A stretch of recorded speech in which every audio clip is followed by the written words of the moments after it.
ನನ್ನೆಲ್ಲ ಪ್ರೀತಿಯ ವೀಕ್ಷಕರಿಗೆ ನನ್ನ ಪ್ರೀತಿಯ ನಮಸ್ಕಾರಗಳು. ನಮ್ಮ ಚಾನಲ್ನ ಇದೇ ಮೊದಲು ನೋಡ್ತಾಯಿದ್ದೀರಾ ಅಂದರೆ ದಯವಿಟ್ಟು ಸಬ್ಸ್ಕ್ರೈಬ್ ಮಾಡ್ಕೊಳ್ಳಿ ಫ್ರೆಂಡ್ಸ್. ಮುಂಚೆಯಿಂದ ನೋಡ್ತಾಯಿದ್ದೀರಾ ಆದರೂ ಸಬ್ಸ್ಕ್ರೈಬ್ ಆಗಿಲ್ಲ ಅಂದರೆ ದಯವಿಟ್ಟು ಸಬ್ಸ್ಕ್ರೈಬ್ ಮಾಡ್ಕೊಳ್ಳಿ ಫ್ರೆಂಡ್ಸ್, ಸಪೋರ್ಟ್ ಮಾಡಿ. ಯಾರನ್ನು ನೋಯಿಸಲು ಇಷ್ಟವಿರದ ಮನಸ್ಸುಗಳಿಗೆ ಅತಿ ಹೆಚ್ಚು ಕಷ್ಟಗಳು ಬರುತ್ತವೆ. ನಿನ್ನನ್ನು ದ್ವೇಷಿಸುವ ಜನರು ಇತರರು ನಿಮ್ಮನ್ನು ದ್ವೇಷಿಸುವಂತೆ ಮಾಡುತ್ತಾರೆ. ಆದರೆ ಭಗವಂತನ ಆಶೀರ್ವಾದದಿಂದ ನಿಮ್ಮನ್ನು ಬೇರ್ಪಡಿಸಲು ಸಾಧ್ಯವಿಲ್ಲ. ಪರಿವರ್ತನೆ ಜಗದ ನಿಯಮ. ನಾವು ಮತ್ತೊಬ್ಬರ ಭಾಗ್ಯವನ್ನು ಬದಲಿಸಲು ಆಗದಿರಬಹುದು, ಆದರೆ ಖಂಡಿತ ಅವರಿಗೆ ಒಳ್ಳೆಯ ಮಾರ್ಗದರ್ಶನವನ್ನಾದರೂ ಮಾಡಬಹುದು. ಭಗವಂತ ಹೇಳುವುದು ಅದನ್ನೇ.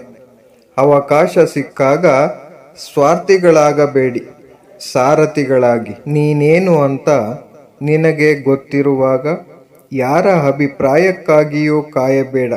ಏಕೆಂದರೆ ಎಲ್ಲರನ್ನೂ ಮೆಚ್ಚಿಸಲು ಹೋದರೆ ಮುಂದೊಂದು ದಿನ ಹುಚ್ಚನಾಗುತ್ತೀಯ. ಇಲ್ಲಿ ಮೆಚ್ಚಿ ಮಾತನಾಡುವವರಿಗಿಂತ ಚುಚ್ಚಿ ಮಾತನಾಡುವವರೇ ಹೆಚ್ಚು. ನಿಮ್ಮವರನ್ನು ನೀವು ತಿಳಿಯಲು ಬೇರೆಯವರಿಂದ ಸಲಹೆ ಪಡೆಯಲು ಆರಂಭ ಮಾಡಿದ ದಿನದಿಂದ ನಿಮ್ಮ ಪತನ ಆರಂಭವಾಗುತ್ತದೆ. ಸಂಬಂಧಗಳಲ್ಲಿ ನಂಬಿಕೆ ಎನ್ನುವುದು ಒಂದು ಹಗ್ಗದ ರೀತಿ. ಅದು ಒಮ್ಮೆ ತುಂಡಾದರೆ ಗಂಟು ಹಾಕಬಹುದು, ಆದರೆ ಮೊದಲಿನ ಹಾಗೆ ಅದು ನೇರವಾಗಿ ಇರುವುದಿಲ್ಲ, ಗಂಟು ಗಂಟಾಗಿ ಉಳಿದು ಬಿಡುತ್ತದೆ. ಭಕ್ತಿ ಹಾಗೂ ಭರವಸೆ ಎಷ್ಟರ ಮಟ್ಟಿಗೆ ಇರಬೇಕೆಂದರೆ, ಸಂಕಟ ನಮಗೆ ಬಂದರೆ ಚಿಂತೆ ಭಗವಂತ ಮಾಡಬೇಕು. ವಯಸ್ಸಿನಲ್ಲಿ ಯಾರಾದರೂ ದೊಡ್ಡವರಿರಬಹುದು ಅಥವಾ ಚಿಕ್ಕವರಿರಬಹುದು, ಆದರೆ ವಾಸ್ತವದಲ್ಲಿ ಯಾರ ಹೃದಯದಲ್ಲಿ ಕರುಣೆ, ಸ್ನೇಹ, ಪ್ರೀತಿ, ಗೌರವದ ಭಾವ ತುಂಬಿರುತ್ತದೆ ಅವರೇ ದೊಡ್ಡವರು. ಸುಳ್ಳು ಅನ್ನೋ ಕೆಂಡ ಸುಟ್ಟು ಬೂದಿಯಾಗಲೇಬೇಕು. ಸತ್ಯ ಅನ್ನೋ ಮಾಣಿಕ್ಯ ಒಳಪು ನೀಡಲೇಬೇಕು. ಎಲ್ಲದಕ್ಕೂ ಕಾಲ ಕೂಡಿ ಬರಬೇಕು. ಮರೆತು ಹೋದದ್ದು ಹೋಯಿತು, ನಡೆದು ಹೋದದ್ದು ನಡೆದೋಯ್ತು. ಬಿಟ್ಟು ಹೋದವರು ಹೋದರು, ಮರೆತು ಹೋದವರು ಮರೆತರು. ಮರೆತು ಬಿಡಿ, ಆದರೆ ಇದರಿಂದ ಕಲಿತ ಪಾಠ ಎಂದು ಮರೆಯಬೇಡಿ. ತಪ್ಪು ಹೆಜ್ಜೆ ಇಡುವುದು ಸಹಜ, ಬೇಗ ಎಚ್ಚೆತ್ತುಕೊಳ್ಳುವುದು ಬುದ್ಧಿವಂತಿಕೆ. ತಪ್ಪಾದಾಗ ಕೊರಗುವುದಕ್ಕಿಂತ ಮುಂದೆ ತಪ್ಪಾಗದಂತೆ ನಡೆದುಕೊಳ್ಳುವುದು ಉತ್ತಮ.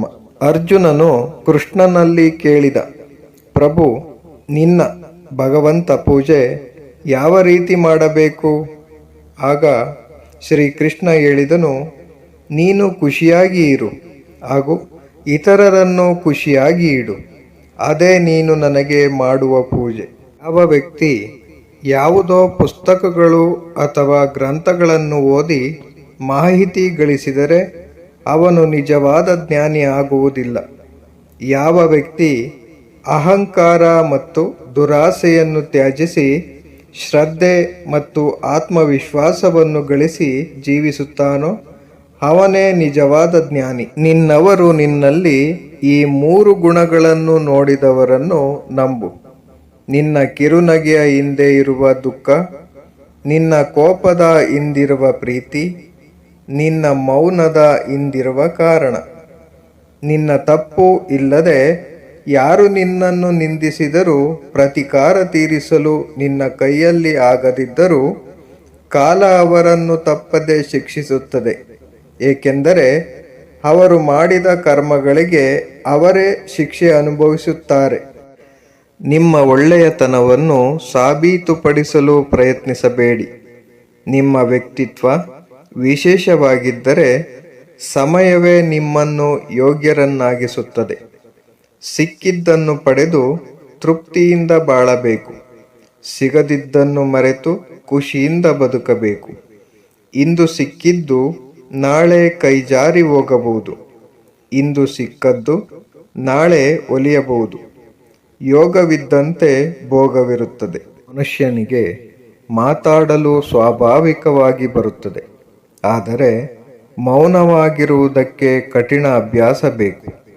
ಅಹಂಕಾರದ ಕುದುರೆ ಏರಿ ಬಂದವರಿಗೆ ಪರಿಚಿತರು ಕೂಡ ಅಪರಿಚಿತರಂತೆ ಕಾಣುತ್ತಾರೆ. ಕುದುರೆಯಿಂದ ಕೆಳಗೆ ಬಿದ್ದ ಮೇಲೆ ಅವರ ಮುಂದೆ ಸಹಾಯಕ್ಕಾಗಿ ಕೈ ಚಾಚುತ್ತಾರೆ. ಹುಟ್ಟು ಒಂದು ದಿನ, ಸಾವು ಒಂದು ದಿನ. ನಡುವೆ ಅಹಂಕಾರ ಯಾಕಣ್ಣ, ಏನಾಗುತ್ತಿದೆಯೋ ಎಂದು ಯೋಚಿಸುತ್ತಾ ನಿಲ್ಲಬೇಡ. ಏನಾದರೂ ಸಂಭವಿಸಿದರೂ ಅದು ನಮ್ಮ ಒಳಿತಿಗಾಗಿ, ದೇವರ ಇಚ್ಛೆ. ಮಾನವನು ಜೀವನದಲ್ಲಿ ಮೇಲೆ ಬರಲು ಯಾವ ಪದವಿ ಅವಶ್ಯಕತೆ ಇಲ್ಲ. ಒಳ್ಳೆಯ ಮಾತು, ಒಳ್ಳೆಯ ವಿಚಾರ, ನಿರ್ಮಲ ಹೃದಯ ಮನುಷ್ಯನನ್ನ ಉನ್ನತ ಸ್ಥಾನಕ್ಕೆ ಏರಿಸುತ್ತದೆ. ನಾವು ಬಯಸಿದ್ದೆಲ್ಲ ಸಿಕ್ಕಿದ್ದೇ ಆದರೆ ಅದು ದೇವರ ಕೃಪೆ.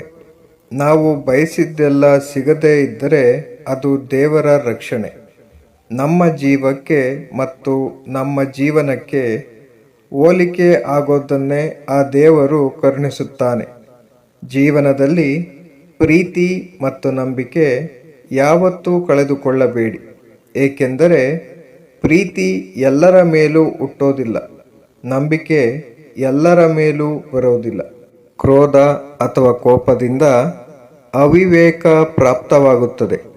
ಆ ವಿವೇಕದಿಂದ ಮತಿಭ್ರಮಣೆ ಉಂಟಾಗುತ್ತದೆ. ಆದ್ದರಿಂದ ಬುದ್ಧಿನಾಶವಾದಾಗ ಸರ್ವನಾಶ. ಬದುಕಿನಲ್ಲಿ ನೀರಿನಂತಿರು, ನೀರಿನಂತೆ ಹರಿಯುತ್ತಲೇ ಇರು. ಸದಾ ಕಸ ಕಲ್ಲುಗಳು ತಮ್ಮಷ್ಟಕ್ಕೆ ತಾವೇ ಪಕ್ಕಕ್ಕೆ ಸರಿಯುತ್ತವೆ. Thank you for watching friends. Please subscribe my channel.